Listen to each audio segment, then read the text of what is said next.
அடியான் இந்த தேவையை நிறைவேற்றுவதற்கு எந்த முறையை கையாளுகிறான்? யார்ட்டையாவது போய் சொல்கிறானா? அல்லது தேவையை பூர்த்தி செய்வதற்கு ஏதாவது ஒரு தப்பான வழியை எடுத்துக்கொள்கிறானா? தேவை வரும்போது நிலை அறிய முடியும். வீரனை எங்கே அறிய முடியும்?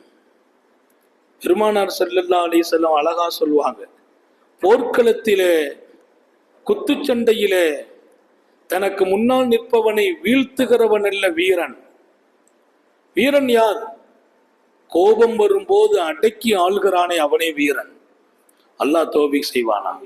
கோபத்துலதான் பல பேர் தன்னுடைய தகுதியை கூட இழந்துடுறாங்க, தனக்கு இருக்கிற இமேஜை இழந்துடுறாங்க, கண்ணியத்தை இழந்துருவாங்க. நல்ல மனுஷனாச்சேம்பாங்க. இந்த மனுஷனா இப்படி பேசினார், கோபத்தில் அவர் தன்னை இழந்தார்.